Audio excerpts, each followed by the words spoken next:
All right. Hey guys, and welcome to this episode where we're going to talk about the importance of self-compassion especially in the context of OCD and anxiety recovery. Because so often what I see happen, and I'm completely guilty of this myself, is that we'll have a onset of symptoms or, a spike or, just a hard maybe couple days or week. And then we'll add to it by beating ourselves up and judging ourselves for that experience. And really, it only ends up perpetuating the stress of the situation and actually like kind of making it worse. And so, for those of you that don't know me real quick, my name is Matt Cotty, and I'm a licensed clinical social worker and the founder of Restored Minds. And on this episode, I wanted to talk about self compassion because I think it's just the one of the hardest things to give ourselves. And as a I for those of you that are part of the email list, like the one tip I sent out last week was just just be nice to yourself, right? Just be nice to yourself, and that's a real hard thing to do, right? I think one of the things that happens is, especially with just the fast pace we live in, the social media, just being bombarded with information, there's always this constant state of judgment that we are just practicing, judging, right? This is good, this is bad, I like this, I don't like this. And because we're judging all the time, and it's just something that we just get caught up in, right? Because we're judging all the time, then eventually we start to impose that on ourselves with self-judgment. And it's hard because with OCD and anxiety and stress related conditions, I mean, when we're talking about just like, experiencing high levels of stress, things like depression, even episodes of panic, when you're experiencing something like that, it's a tough time. I mean, it's draining, it's exhausting. And what happens is that, I mean, I don't know one person. I've never worked with one person that says they chose this to happen, right? It kind of just happens because, whether you're not taking the time to de-stress your body, or, if you're not, or if you're just operating in a way where you're feeding that loop and feeding that loop, especially with mental behaviors, um, eventually, like, stress really, when it really reaches the surface and really starts to build, I mean, it becomes very difficult to just manage kind of day-to-day life.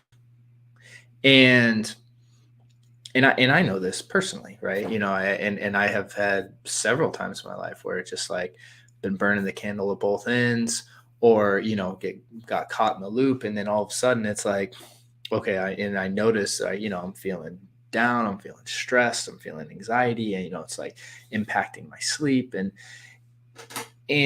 the last thing I wanted to do is be compassionate to myself. And so, if anything, this message is just something I need to hear too, on a day-to-day basis. Just that idea of self-compassion, saying, hey, you know it's okay that you're experiencing this. It's okay that you're having a tough day. It's okay you're having a tough week, or however long it's been, month, year. It's okay. Um, Now, I'm gonna insert a little bit of an asterisk there, a caveat. Like, if you're not doing anything to change the things you can change, well, then you can't expect the results to change. Okay, so there is this element of saying, hey, you got to take responsibility and control of the things that you if you are if you're not taking control of the things you need to take care of to really break yourself out of the loop, then that's something that you need to start doing. But when it comes to feeling the anxiety, having the intrusive thoughts, having the racing thoughts, having this bodily experience, one of the best things you can do is learn to be self-compassionate and give yourself the space and time to feel it. And that will actually help the recovery process, because it's it's a thing where our judgment of the discomfort and our judgment of the quote negative feelings. I'll say negative feelings, even though I don't particularly like that terminology, just because anxiety is just a thing, right? It's an experience. It's an energetic state that we can experience as humans. But when we give ourselves permission, space to actually feel the discomfort and to be aware of it, not judging it. Okay. Not judging it. Because if we judge it, we're going to judge it as bad and then try to get rid of it. And then that actually will prevent us from feeling it, you know? And that's one of the most important things with anxiety, right? Is just that idea of just allowing it to surface in your body, allowing it to pass when it's ready, knowing that it can't stay there forever.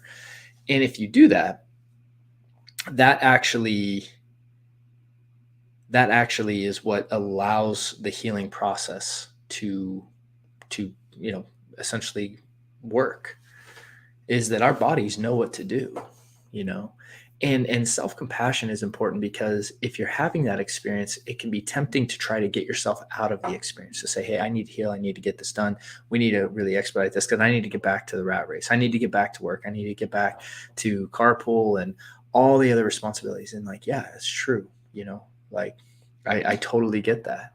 Yeah, I totally feel that, because anytime I'm feeling run down, or just kind of like, even this weekend, I just was kind of just in a lower state. I was just tired. I was just tired. And for me, one of the hardest things to do is say, hey, Matt, like, you need to rest. You need to take care of yourself. You need, like, because that's exactly what I would tell other people to do. That's exactly what I tell my friends to do, my family, any of my clients. I'd be like, hey man, rest. But it's, for some reason, it's very hard to tell ourselves that. It's very hard to listen to that kind of advice. We hold ourselves to these unrealistic expectations, and then we judge our experience, and we're always trying to be a certain way as opposed to embracing how we are. Now, the reason I bring this up this week is just because it's an important message to anchor into. Would you talk to your friends or family how you talk to yourself if they were dealing what you were dealing with? For those that are really in it right now, really struggling with the thoughts, really deep into that, that loop. If someone else was experiencing what you would experience, would you talk to them and judge them the way you do yourself? And almost always the answer is no. You probably have so much more compassion for them.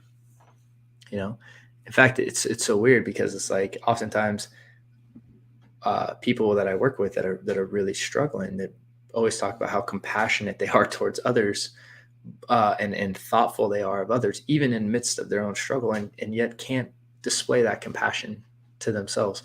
And so I want to talk about what that might look like, and some just practical things we can do, right? Because compassion is really, we're going to communicate our compassion ourselves to our behavior.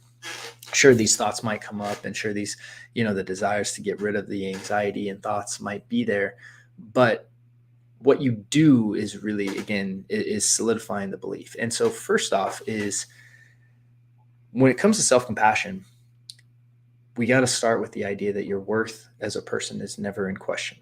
It's just an inherent, it's there, right? Whether you're feeling good or whether you're feeling bad, whether you're feeling angry or sad, it's like, it's there, right? Your worth is never in question. It's not contingent on something. Because if you make your worth contingent on something, then you're always going to have that thing to feel worthy. And because that's true, then we have to start treating ourselves like we're a person of worth, even when we don't feel like it. Okay, even when we don't feel like it. So those things is saying, hey, if you're really stressed out and you're, really run down, maybe not holding yourself to the standard that you would hold yourself to if you were feeling normal or you're feeling healthy. Like, maybe that means, a midday nap if you need it. Maybe that means saying no to going to that event, right? Because it's just like, no, I don't want to do that, And what we do is we try to live like the exact same way as if we were healthy, and we try to do that while we're experiencing all these symptomologies. And the reality is that's unsustainable, because we're burning too much at that point. So self-compassion involves giving yourself the space you need to feel what needs to be felt, to heal the time you need to heal what needs to be healed, and trusting that your body knows how to do that, and giving your body the time and space it needs. That's in my idea what self-compassion is to say, hey, you deserve this, you deserve rest, you deserve this time, you deserve this space, you deserve to heal, you deserve, if you need to take some time, do it. That's a demonstration to yourself to say, look, like I'm important too.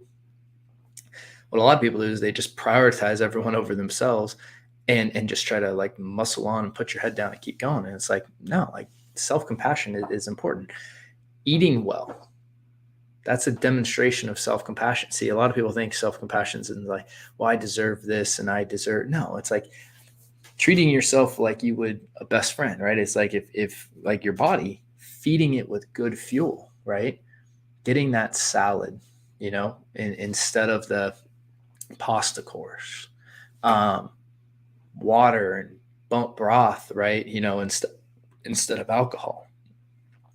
When we're engaging in the temporary indulgence, we're engaging in something to essentially avoid and not experience an emotion, or something that we don't want to experience. That's a lot of what those temporary behaviors, like alcohol, food, gambling, all that stuff. I mean, it acts as an avoidance or a distraction. So feeding and fueling yourself with the good stuff that's actually going to like promote that healing process in your body is great. Doing things that involve self-care, that might mean booking a massage, it might mean getting acupuncture, it might mean it's like going for that walk. These are ways of self-compassion, and they're so simple, but when you do them, you're demonstrating to yourself that, hey, I matter, and I'm worthy of good health, and I deserve to heal. See, if you don't do this stuff, you're like telling yourself, like, no, you don't deserve that. Other people can do that, not you. What you do matters. Okay. And finally, like another good self-compassion thing that's very simple is just a deep cleaning of your body, right? I mean, like a really good cleaning in the morning, where because a lot of times with high stress, high anxiety, grooming is one of those things that kind of gets tossed out. So really grooming yourself and cleaning, like scrubbing your skin, and like saying, hey, look, because you're demonstrating, look, like I'm worthy of a good cleaning. See, what you do is going to communicate essentially to your subconscious, right? Like what you really believe, and you're aligning with that belief that you're worthy and that you care about yourself. And because these are the things that you would probably tell your friend to do, but most likely not do yourself, if you're like me. And what we need to do is we need to start doing the things that we would tell other people to do, and demonstrating that self-compassion to ourselves. So hopefully that makes sense, and that's helpful in this context. And if you're really in it right now, I mean, like this week, today is a perfect place to start. And it doesn't need to be a lot, just enough to show yourself that.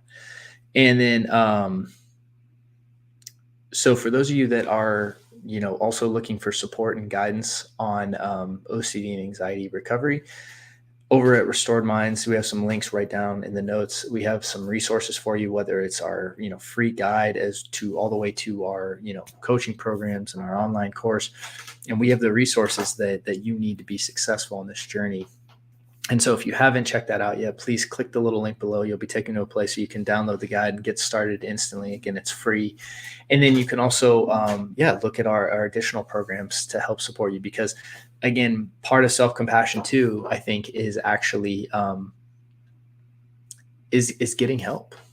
It's such a self-compassion thing. It's saying, like, I'm worth getting help. I'm worth getting guidance, and demonstrating that to yourself is important, right? Because that actually is a huge act of self-compassion, is asking for help and asking for assistance instead of just wearing it all yourself. And so I think that that's another great display of self-compassion. So anyways, hope you guys have a great week, and I hope this was helpful. And with that said, I'll see you guys on the next episode where we're going to dive into some more topics on OCD and anxiety recovery. Take care.